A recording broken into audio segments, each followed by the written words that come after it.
मुख्यमंत्री देवेंद्र फडणवीस यांनी आज विधानसभेत अंतिम आठवडा प्रस्तावाला उत्तर देताना काँग्रेस आमदार नाना पटोले यांनी हनी ट्रॅप संदर्भात केलेला आरोप धुडकावून लावला। ते म्हणाले, कालपासून हनी ट्रॅपचा विषय सभागृहात येत आहे। यांनी कोणता हनी ट्रॅप आणला हे मला समजत नाहीये। नाना भाऊंनी तर कुठलाच बॉम्ब आणला म्हणे। नाना भाऊ आलाच नाही आमच्याकडे। तुमचा बॉम्ब तुमच्याकडे तो असेल तर आमच्याकडे तर दिला पाहिजे ना।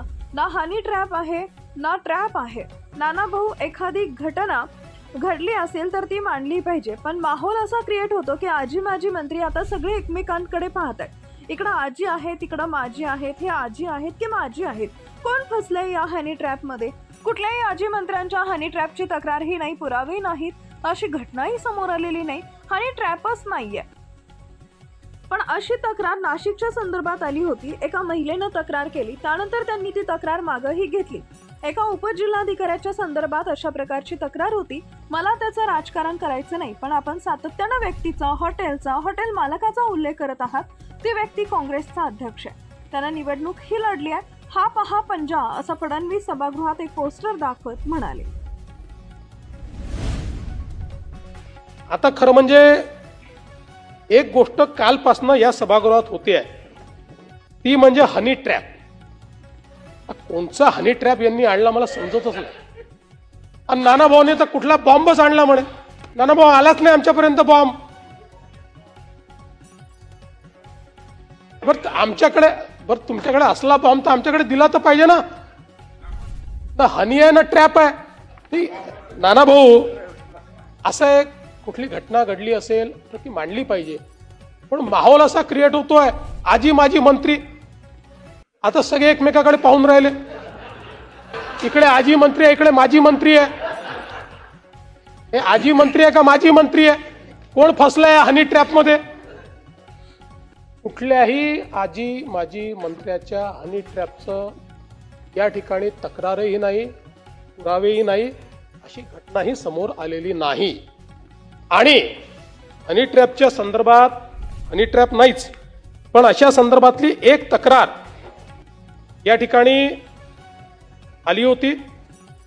नाशिकच्या संदर्भात एका महिलेने तक्रार केली आणि त्यानंतर त्यांनी ती तक्रार परतही घेतली। एका उपजिल्हाधिकाऱ्याच्या संदर्भात अशा प्रकारची तक्रार होती।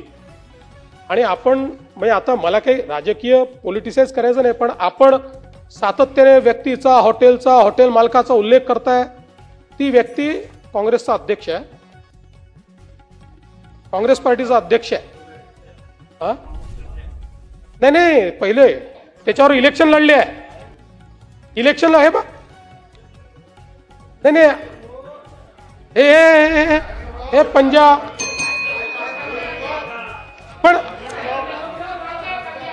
पण नाना भाऊ मी जाऊ द्या।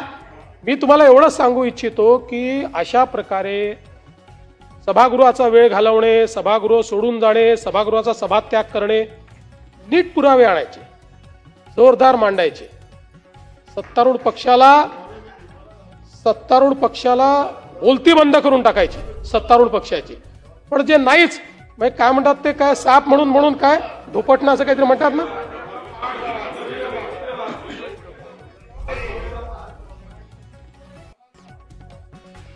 मला असं वाटतं की ठीक आहे,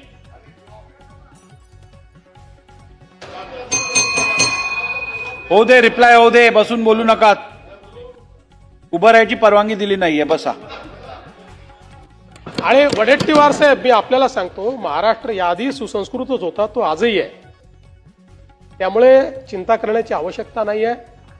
फक्त विष जे पेरतायत ना, त्यांनी थोडं लगाम लावण्याची आवश्यकता आहे, बाकी महाराष्ट्राचा सुसंस्कृतपणा काही इकडे तिकडे जात नाही।